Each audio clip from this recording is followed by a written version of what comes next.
நம்ம இன்னைக்கு வந்திருக்கக்கூடிய இடம் பார்த்தீங்கன்னா, முதல்ல பூமியை பண்படுத்தணும். தானியம் வச்சு மடக்கி உழுது தொழு உரத்தையும் போட்டு காலையில் எழுந்திரிச்சுமே சாணம் வலிச்சோடனே சாணி வேஸ்ட் இல்லாமல் போட்டு பயிரால் கொண்டு போய் கோமியத்தை பிடிச்சி வச்சு கோமியத்தையே சர்க்கரை போடுவேன், அரைச்சி மாவு வச்சுருப்போம். அது கலந்து அப்புறம் டெய்லி காலையில மாலை 2 வேளையும் அதெல்லாம் கலக்கி விட்டு மறுபடியும் அதை வடித்து கொண்டு போய் தான் இயற்கை விவசாயத்தினுடைய காய்கறியும் மருந்து போட்ட காய்கறியும் ஒரே விலைக்கு கேட்குறேங்க. லேபர் கட்டாயம் தேவை. 4.5 ஏக்கரை இருக்குங்க. பாக்கு நட்டுங்க. ஸ்பீடாக எந்திரிக்கும் போது அந்த வாழையே உளுந்து உரிச்சு அந்த கொடுத்து சாப்பிட்டுருங்க. யானை பார்த்து பயப்படாதவங்க யாருங்க இருக்காங்க. மீனும் சர்க்கரை பழத்தை போட்டு தயார் பண்ணுறது, அது மோர் கரிசல் பண்ணுறது உடலுக்கு ஆரோக்கியமானது. இது எங்களுக்கு அந்த நச்சுத்தன்மை இருக்காது. இயற்கை லேபர் கிடைக்கிறது பெரிய கஷ்டம். புளியம்பட்டியில் ஒரு கடை இருக்குது, கோயம்புத்தூர் ஒரு கடை இருக்குது. பூரா எடுக்க முடியலன்னா நாங்கள் பண்ணி அப்புறம் பழசு அந்த உரம் போட்ட விலைக்கே நாங்கள் விற்க வேண்டி வருதுல்ல சார். மக்களுடைய ஆதரவு பெருசாக இல்லைங்க. அக்கம் பக்கம் தோட்டத்துக்கார எல்லாருமே இயற்கை பண்ணுற மாதிரி இருந்தால் புளிப்புத்தன்மை கம்மியாக இருக்கும். மருந்து போட்டோம்னா ஒரே நல்ல பழக்கம். காய் கூடுற வாழையில் இலையறுத்தோம்னா தாறு சிறுசாக ₹1 வாங்குவாங்க, 50 பைசாவுக்கு வாங்குவாங்க. ஒரு சீசனில் 50 ரூபாய்க்கு போகலாம், ஒரு சீசனுக்கு 10 ரூபாய்க்கும் போகுது. அது போக மார்க்கெட்டு தான் 75% அதுதான் காரணம். நல்ல உணவையே நஞ்சா மாத்துறது இந்த உரமும் மருந்து தான். நோய் எதிர்ப்பு சக்தி கண்டிப்பாக அதிகமாகும். இந்த கெமிக்கல் மருந்தையே நிறுத்திட்டாங்கன்னு வச்சுக்கோங்க, நாடு ஆரோக்கியம் வரும்ல.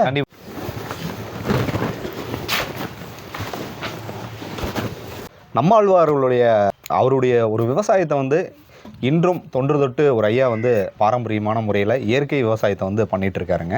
ஐயாவுடைய வயது பார்த்தீங்கன்னா 72. ஆனால் 72ன்னு நம்ம சொல்லவே முடியாது. நானே அவரை பார்க்கும்போது 6 அடி இருந்தாருங்க. அப்படியே வந்தோடனே ஏதோ சத்யராஜ் தான் வந்துட்டாரோ அப்படிங்கிற மாதிரி நானே மிரண்டு போயிட்டேன். ஐயா வணக்கங்கய்யா. நல்லா இருக்கீங்க ஐயா? நல்லா இருக்கேன் ஐயா. நல்லா இருக்கா? ஓகேங்க. நீங்கள் நல்லா இருக்கீங்கல்ல? ஏதோ உங்களுடைய ஆசீர்வாதத்தில் நாங்கள் நல்லா இருக்கோங்க. எல்லாரும் நல்லா இருக்கணுங்கிறதுக்காகவே நாங்கள் இயற்கை விவசாயம் பண்ணிட்டு இருக்கோம். சரிங்கய்யா. சரிங்க ஐயா. உங்கள் பேர், உங்களை பற்றி ஒரு அறிமுகம். ஐயா, நான் மூலத்துறை, எங்கள் அப்பா பேர் மாறனகவுடு. நாங்கள் மூலத்துறையில் விவசாயம் பண்ணிகிட்டு இருந்தோங்க. இயற்கை விவசாயம் பண்ணுறோம். குத்தரவழியம் வேல்சாமி அவருடைய அறிவுரையின்படி கேட்டு தான் நாங்கள் இயற்கை விவசாயத்துக்காக வந்தோம். அப்புறம் எங்களுக்கு செந்திலங்கிறவரும் இந்த இயற்கை விவசாயத்தை பற்றி அத்துப்படியே எல்லாமே சொல்லி கொடுத்தாரு. அவர் சொன்னதை வச்சு நாங்கள் இயற்கை விவசாயம் பண்ணிகிட்ருக்குறோம். அவர் தான் எங்களுக்கு ஒரு வகையில் குரு மாதிரி. எத்தனை ஆண்டுகளாக இந்த விவசாயம்? 7 வருஷமாக பண்ணிட்டு இருக்கேன். 7 ஆண்டுகளாக நீங்கள் பண்ணிட்டு. ஐயாவுடைய வயது 72 இல்லைங்களா? சரிங்க. இந்த 7 ஆண்டுகளுக்கு முன்னாடி நீங்கள் எந்த விவசாயம் பண்ணிட்டு இருக்கீங்க? எல்லாம் உரம் மருந்தெல்லாம் போட்டு பண்ணிட்டு இருந்தோம். செந்தில் ஐயாவுடைய அந்த ஒரு வழிகாட்டுதலின்படி நீங்கள் இயற்கை விவசாயத்துக்கு வந்திருக்கீங்க.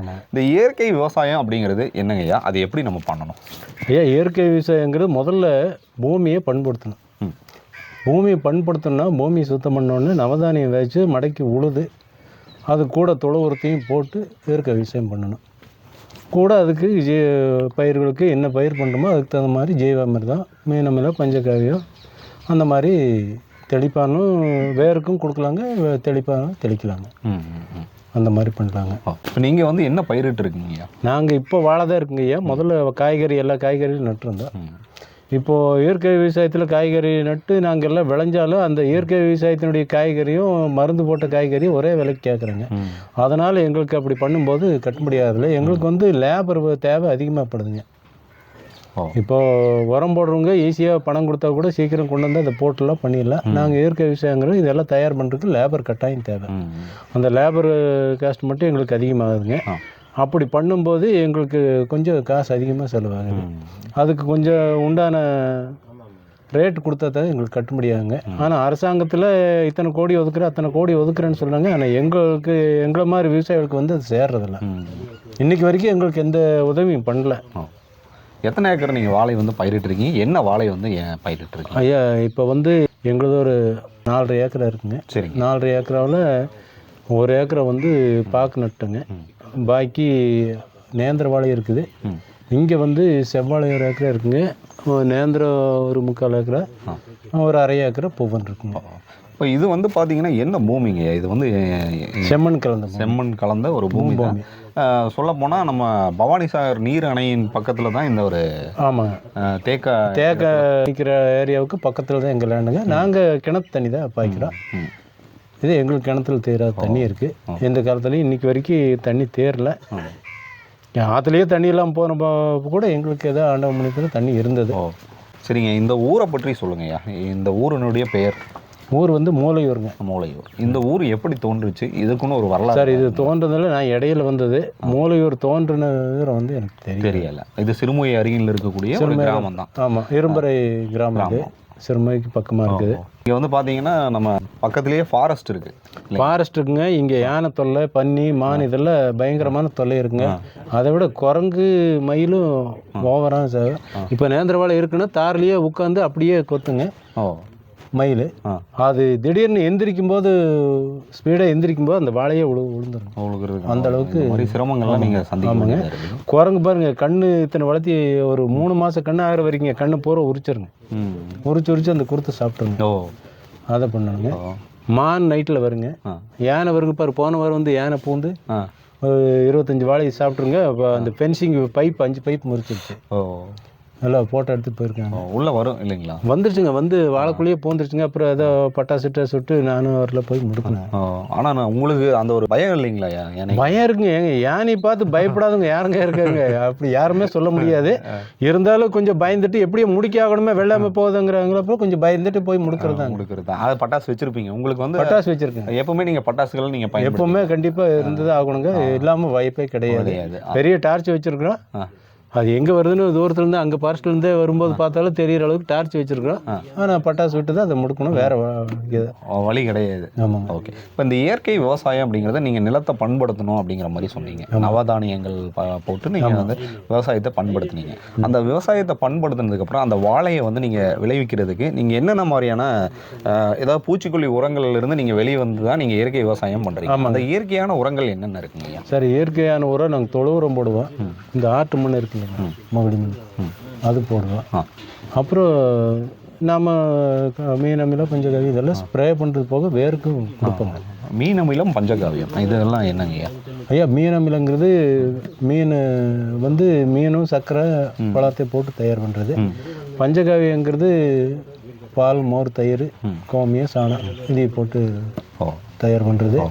அப்புறம் மோர் கரைசல் வந்து தேங்காயும் இந்த பாலை காய்ச்சி தயிரை மோர் பண்ணி அதை புளிக்க வச்சு அதில் வடிச்செடுத்து அது மோர் கரைசல் பண்ணுறது. இது எப்படி நீங்கள் தெளிச்சு விட்டுருவீங்களா? வேர்ப்பு ரெண்டுக்குமே கொடுப்பேங்க. இப்படி கொடுக்கும்போது அந்த தெளிக்கும் போது வேரில் கொடுத்து 10 நாள் வருதுன்னா இது 5 நாள்லேயே அதனுடைய தன்மை கொஞ்சம் மாறும். கொஞ்சம் சீக்கிரமாக வளர்ச்சி கிடைக்கும். இந்த ஒரு வாழையை வந்து நீங்கள் சொன்னீங்க, இந்த செவ்வாழையை வந்து நம்ம பூச்சிக்கொல்லி மருந்துகள்லாம் பயன்படுத்தி அந்த வாழைக்கும் இதுக்கும் என்னென்ன வேறுபாடுகள் இருக்குங்க? உடலுக்கு என்னென்ன மாதிரியான? சார், வேறுபாடுன்னு எங்களுக்கு தெரியுதில்ல. ஆனால் மொத்தத்தில் உடலுக்கு ஆரோக்கியமானது இது. அது வந்து எல்லாமே மருந்து உரம் கலக்கும்போது எப்படி இருந்தாலும் அதில் நச்சுத்தன்மை இல்லாமல் இருக்காது. எங்களுக்கு அந்த நச்சுத்தன்மை இருக்காது. இயற்கையான முறையில். இயற்கையான முறையில். இதனுடைய விலை வந்து இப்போ இயற்கை விவசாயத்தின் மூலமாக நீங்கள் இந்த வாழை சாகுபடி நீங்கள் பண்ணுறீங்க பார்த்தீங்களா? இதனுடைய விலை என்ன ரேட்டுக்கு நீங்கள் விற்பனை செய்கிறீங்க? அதாவது சாதாரணமாக ஒரு 40 ரூபாயிலிருந்து 50 ரூபா வரைக்கும் கிடைச்சா எந்த வாழையும் நம்ம விவசாயம் பண்ணலாங்க. ரொம்ப இந்த 10 ரூபா, 15 ரூபா, 20 ரூபாய் என்ன வைக்கும்போது இயற்கை விவசாயத்துக்கு அது கட்ட முடியாது, நட்டமாயிரும். இயற்கை விவசாயம் பண்ணி கட்ட முடியாது. ஏன்னா லேபர் காஸ்ட் கொஞ்சம் அதிகமாகுது. அப்புறம் நம்ம தொழு உரம் எல்லாம் போடும்போது லேபர் நிறைய தேவைப்படும். சரி. ஆனால் உரம்னு வச்சுங்க, ஒரு மூட்டையை கொண்டாந்து அப்படி வீசிடுவாங்க. கொஞ்ச நேரத்தில் வீசிட்டு போயிடுவாங்க. நம்ம தொழு உரம் ஒரு லோடு கொண்டாந்து போடுறோன்னா அதை எடுத்து போடுறதுக்கு லேபர் எல்லாம் வச்சு எடுத்து போடும்போது நாள் கணக்கில் ஆகும். அதிக லேபர் கூலி ஆகும். இன்றைக்கி லேபர் கிடைக்கிறது பெரிய கஷ்டம். இந்த 100 நாள் வேலைக்கு போகிற லேபர்ஸ் எல்லாம் விவசாயத்துக்கு விடுற மாதிரி இருந்தால் அரசாங்கம் அது ஒரு பிரயோஜனமாக இருக்கும். இப்போ இந்த இயற்கை விவசாயத்தை மேற்கொள்ளக்கூடிய உங்களுடைய விவசாய உணவுப் பொருட்களை மட்டும் விற்பனை செய்யறதுக்குன்னு தனியாக அங்காடி ஏதாவது செயல்படுதுங்களா? சார், அங்காடி செயல்படுது. புளியம்பட்டியில் ஒரு கடை இருக்குது, கோயம்புத்தூர் ஒரு கடை இருக்குது, ஐந்துணைன்னு சொல்லி நல்ல விவசாயம் சிறப்பாக பண்ணுறாங்க. எல்லா பொருளும் அங்கே கிடைக்குது, பண்ணுறாங்க. ஆனால் நாங்கள் பண்ணுற பொருள் பூரா அங்கே அவங்க எடுத்துக்கிறதில்ல. ஏதோ கொஞ்சம் நெஞ்சம் எடுக்கிறாங்க. பூரா எடுக்க முடியலன்னா நாங்கள் பண்ணி அப்புறம் பழசந்து உரம் போட்ட விலைக்கே நாங்கள் விற்க வேண்டி வருதுல்ல. இப்போ நாங்கள் காய்கறி நட்டால் 100 கிலோ விளையிறோன்னு வச்சுக்கோங்க, 50 கிலோ எடுத்துகிட்டு அந்த இருக்கிற 50 கிலோவே நாங்கள் இந்த மார்க்கெட்டுக்கு கொண்டு போனால் இந்த உரம் போடுற காய்கறி விலைக்காது இதையும் கேட்குறோம். ஆனால் அவங்க எடுக்கும்போது பிரயோஜனப்படுது. மக்களுடைய ஆதரவு எந்த அளவுக்கு இருக்குங்க? சார், மக்களுடைய ஆதரவு பெருசாக இல்லைங்க. குறிப்பிட்ட மட்டும்தான் இதை விரும்பி வாங்குறாங்க. இன்னும் நிறைய ஜனங்கள் இதை பற்றி புரிஞ்சுக்கலாம். இந்த உரம் மருந்து போடுறதுனால என்னென்ன பாதிப்பு இருக்குங்கிறத அவங்க புரிஞ்சுக்கிறதுல இயற்கை விவசாய பொருள் கிடைக்கிறதில்லன்னு ஏங்குறவங்களும் சிலர் இருக்காங்க. அவங்களுக்கு கரெக்டாக போய் சேர்றதில்ல. ஏன்னா இப்போ ஒரு ஊரில் ஒருத்தர் 2 பேர் வாங்குறான்னு வச்சுக்கோங்க, அவங்களுக்கு நாங்கள் கொண்டு போய் கொடுக்க முடியாது. அவங்க இப்போ மேட்பாளத்திற்கான அவங்க அங்கேருந்து இங்கே வந்து எங்ககிட்ட வாங்க முடியாது. இதுக்காக ஒரு மேட்பாளத்துலேயோ கோயம்புத்தூர்ல அந்த மாதிரி சில இடத்துல எல்லாம் மெயினான இடங்களில் கடைகள் வச்சு இயற்கை விவசாய கடைகள் அரசாங்கம் திறந்து இயற்கை விவசாய விளைபொருள்களை வாங்கி விற்றாங்கன்னு வச்சுங்க, கண்டிப்பாக அவேர்னஸ் கிடைக்கும். அதில் எந்த சந்தேகமும் இல்லைங்க. பேருக்கு சொல்கிறாங்க இயற்கை விவசாயத்தை ஆதரிக்குன்னு சொல்கிறாங்க தவிர இயற்கை விவசாயிகளுக்கு இன்றைக்கி வரைக்கும் எங்களுக்கெல்லாம் எந்த ஆதரவும் கொடுக்கல. இப்போ இயற்கை விவசாய முறையில் என்னென்ன மாதிரியான விளைச்சல்களை நம்ம விளைவிக்க முடியுங்க? சார் எல்லா பொருளுமே விளைவிக்க முடியும், அதில் எந்த சந்தேகமும் கிடையாது. என்ன இதுலேயே அக்கம் பக்கம் தோட்டத்துக்காரர் எல்லாருமே இயற்கை பண்ணுற மாதிரி இருந்தால் இன்னும் கொஞ்சம் நல்லாயிருக்கும். இப்போ சுற்றி வர தோட்டத்துக்காரெல்லாம் மருந்து அடித்து நாங்கள் மட்டும் பண்ணும்போது கொஞ்சம் சிரமம் அதிகம். ஏன்னா பக்கத்து தோட்டத்தில் வர்ற பூச்சிக்கு எங்களுக்கும் வரும் இல்லைங்க. அதனால் அக்கம் பக்க தோட்டத்துல எல்லாம் பண்ணாங்கன்னு வச்சுங்க சுற்று வட்டாரத்தில், அப்போ இன்னும் கொஞ்சம் ஈஸியாக இருக்கும். ஐயா, இப்போ வந்து இந்த இயற்கை விவசாய முறையில் நீங்கள் இந்த பழங்களை வந்து நீங்கள் விளைவிக்கிறீங்க பார்த்தீங்களா? ஆமாங்க. இந்த பழங்கள் வந்து சாப்பிட்றோம் அப்படிங்கும்போது சுவைத்தன்மை ஏதாவது வேறுபடுங்க? கண்டிப்பாக மாறுபடுங்க. எந்த மாதிரி மாறுபடும்? புளிப்புத்தன்மை கம்மியாக இருக்கும். அந்த பழத்துக்கு இந்த பழத்துக்கு பார்க்கும்போது இது வந்து இப்போது ஒரு வாரம் வைக்கிறோன்னு வச்சுங்க, பழம் சீக்கிரம் அழுகாது. அது சீக்கிரமாக அது 4 நாள் அழுகிறேன்னு இது ஒரு வாரம் தாங்கும். நல்லா தாங்கக்கூடிய ஒரு சக்தி. ஏன்னா இப்போ பழங்களை பழுக்க வைக்கிறதுக்குன்னே பார்த்தீங்கன்னா உங்களுக்கு தெரியாது இல்லை சார். நாங்கள் அந்த காலத்துலேருந்து சின்ன பசங்களாக இருக்கும்போது கூட நாங்கள் என்ன எப்படி போகணும், புகை கூட போட மாட்டோம். இந்த தலைகள் இருக்குல்லங்க, இந்த பசுந்தலைகள் சில மரத்தினுடைய தலைகளை போட்டு உள்ள காய்களை போட்டு மூடி வைப்போம், பழமாயிரு 2-3 நாளில். அப்படி பழக்க வச்சுட்டு இருந்தேன். அப்புறம் இடையில வந்து என்ன பண்ணுறோன்னா இந்த சாம்பிராணி கட்டி இருக்குல்ல, அது இந்த சந்தன குச்சி புகையில் இந்த போட்டு பழக்க வைப்போம். இல்லைன்னா இந்த சாணி புரட்டி இருக்குல்லங்க, அதை போட்டு அதில் தீப்பற்ற வச்சு அந்த புகையில் பழம் தயார் பண்ணுவோம். அந்த புகை மூட்டம் அந்த ஒரு பழங்களை சூழும்போது அது எதனால் வந்து பழுக்க முடியுதுங்க? இப்போ இயற்கையாகவே அந்த பழத்தை வந்து நம்ம புகையை போடாமல் நம்ம பழுக்க வைக்கணும்னா எவ்வளோ கால அவகாசம் ஆகும் சார்? அது வந்து ஒவ்வொரு சீப்பாக பழுத்துட்டு வரும். அது இப்போது ஒரு உதாரணத்துக்கு இந்த ஒரு தாரை பாருங்க, அந்த பூவன் தார் இருக்குல்ல, அந்த தார் இருக்குது, மேலே சீப்பு பழுக்குதுன்னு வச்சுக்கோங்க. அடுத்த 2 நாள் அங்கும்போது அதுக்கு அடுத்த சீப்பு 3 சீப்பு பழுக்கும். அந்த மாதிரி கொஞ்சம் கொஞ்சமாக பழுத்துட்டு வரும். இயற்கையாக பழுக்கும்போது மருந்து போட்டோம்னா ஒரே நல்ல பழுக்கும். இப்போ இந்த வாழை விவசாயங்கிறது வருடம் முழுவதும் செய்யக்கூடிய ஒரு விவசாயம் தான். ஆமாங்க. இந்த வாழை மரத்தினால நம்ம வந்து அந்த மழை வந்து ஏதாவது அதிகமாக பொழியக்கூடிய ஒரு கால சூழ்நிலை, காற்று அதிகமாக அடிச்சுன்னா கண்டிப்பாக சாயக்கூடிய ஒரு தண்ணி சாஞ்சிருச்சுங்க. போன வருஷமே எங்களுக்கு நிறைய விழுந்துருச்சுங்க. எல்லாம் போட்டோலாம் எடுத்து கொடுத்துருக்குறோம். ஏதோ பணம் வந்திருக்குன்னு எல்லாம் வாங்கியிருக்காங்க. ஆதார் அக்கௌண்ட்டுனால வாங்கியிருக்காங்க. இந்த வாழை விவசாயத்தில் எப்படி இருந்தாலும் அந்த நம்மளுக்கு வந்து உணவுக்காக நம்ம வந்து வாழை இலை இல்லாமல் நம்ம சாப்பிட முடியாது. அந்த வாழை இலை தேவை வருடம் முழுவதும் இருக்கும். அந்த வாழை மரங்களை நீங்கள் வளர்க்குறதுனால உங்களுக்கு என்னென்ன மாதிரியான முறைகளில் உங்களுக்கு வருமானம் ஈட்டக்கூடிய வாய்ப்பு இருக்குங்க சார்? வாழையில் வந்து இலைக்குன்னு தனியாக போட்டால் வாழை இலை மட்டும் விற்றுக்கலாம். ஆனால் இந்த காய் கூடுற வாழையில் இலை எடுத்தோம்னா தார் சிறுசாக அதில் இலை இறக்க முடியாது. வாழையை வெட்டி போட்டு அந்த சைடு கண்ணு வருதில்ல, அதை விட்ட வேணால் இலைய இருக்கலாம். அந்த மாதிரி இலையா இருக்க முடியும். இந்த இலைகளை வந்து நீங்கள் என்ன ரேட்டுக்கு நீங்கள் கொடுப்பீங்க உங்ககிட்ட வியாபாரிகள் வந்து வாங்குறது? சார், இலைகள் வந்து இங்கே வந்து வாங்கும்போது 1 ரூபாய்க்கு வாங்குவாங்க, 50 பைசாவுக்கு வாங்குவாங்க, சில டைம் 2 ரூபாய்க்கு வாங்குவாங்க. அதே இலைக்குன்னு வாழை தனியாக போட்டோன்னு வச்சுக்கோங்க, அதுக்கு ஒன்று தனியாக ரேட் பேசிக்கணும். கான்ட்ராக்ட் பேசிக்கில் அவங்க கருத்துக்குவாங்க. ஓகே. இப்போ இந்த தார் வந்து ஒரு குலை வந்து வெயிட்டேஜ் போட்டு தான் நீங்கள் கொடுப்பீங்களா எப்படிங்க விற்பனை? மேக்ஸிமம் வெயிட்டேஜ் போட்டு. ஓகே. எவ்வளோ கிலோவுக்கு நமக்கு எவ்வளோ ரூபாய் வரைக்கும் ஒரு வருமானம் நிற்குங்க? சார், இது ஒவ்வொரு சீசனுக்கு ஒவ்வொரு விதமாக இருக்குது. ஒரு சீசனில் 50 ரூபாய்க்கு போகலாம், ஒரு சீசனுக்கு 10 ரூபாய்க்கும் போகும். ஆனால் இதுக்கு ஒரு நிர்ணயம் கிடையாது. ஆனால் இயற்கை விவசாயத்தில் கேட்குறேன்னா ஒரு நிர்ணயம் கொடுத்தா இயற்கை விவசாயம் கண்டினியூவாக வருஷம் போகிற கொடுக்கலாம். நீங்கள் உங்களுடைய வாழைகளை வந்து விற்பனைக்கு கொடுக்குறீங்க? எல்லா பசங்க இங்கே ஐந்துணையில் கொஞ்சம் வெட்டிட்டு போவாங்க. சரிங்க. கோயம்புத்தூர் கொஞ்சம் வெட்டுறாங்க, அது போக மார்க்கெட்டு தான். மற்ற காய்கறி மற்ற வாழைக்கு வெட்டின மாதிரியே தான் இதையும் வெட்டுறாங்க. ஓகே. இப்போது படித்த இளைஞர்கள் வந்து விவசாயத்துறைக்கு அதிகமாக ஆர்வம் இல்லாமல் இருக்காங்க. நம்ம படிச்சிட்டோம், நம்ம வேறு ஏதாவது பணிக்கு செல்லணும் அப்படிங்கிற மாதிரி.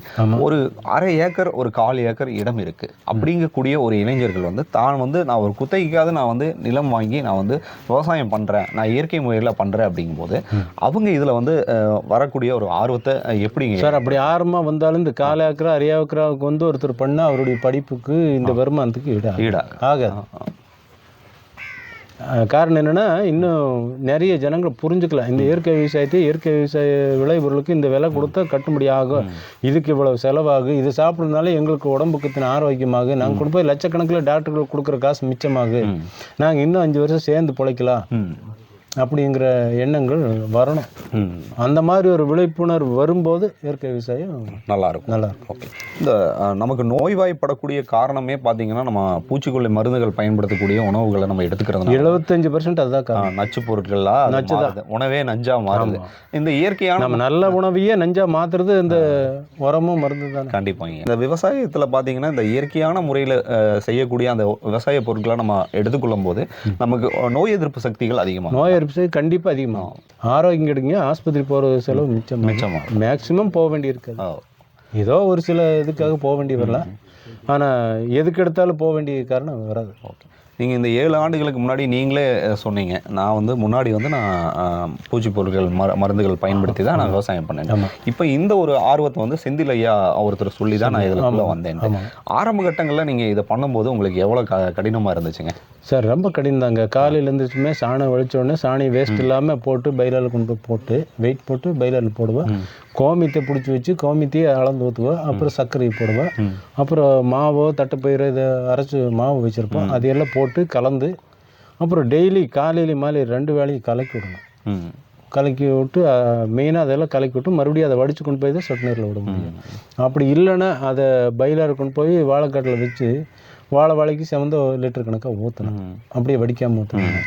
வடிக்கும்போது அதுக்குன்னு ஒரு துணி இருக்குங்க, அதில் போட்டு வடித்தா தான் சொட்டு நீரில் போகணும். அதெல்லாம் சிரமப்பட்டு தான் ஆகும். அப்போ நீங்கள் ஆரம்ப கட்டத்தில் ஒரு வருட காலம் நீங்கள் சிரமப்பட்டுருப்பீங்க. 1 வருஷம் மட்டும் இல்லைங்க, 2 வருஷத்துக்கு மேலே சிரமப்பட்டு. இப்போ உங்களுக்கு அது பழகிருச்சுங்க? ஆமாங்க. இப்போ நீங்கள் இந்த விவசாயத்துலேருந்து நீங்கள் பழைய முறைப்படி நீங்கள் பூச்சிக்கொல்லி மருந்துகள்லாம் பயன்படுத்தி விவசாயம் பண்ண சொன்னால் நீங்கள் செய்வீங்களா? கண்டிப்பாக பண்ண மாட்டீங்க. ஏன்னா இதை மாதிரி ஒவ்வொரு விவசாயம் சிலர் மாறி போயிட்டாங்க. காரணம் என்னென்னா இதில் சிரமம் இருந்துகிட்டே இருக்குன்ட்டு லேபர் இல்லைன்னா நம்ம சொந்தமாக உழைக்கிறவங்க இதை பண்ண முடியுங்க. உழைக்க முடியலன்னா ஒரு உதாரணத்துக்கு ஒரு லேபர் வச்சு தான் பண்ணணுங்கிற விவசாயிக்கு கஷ்டம்.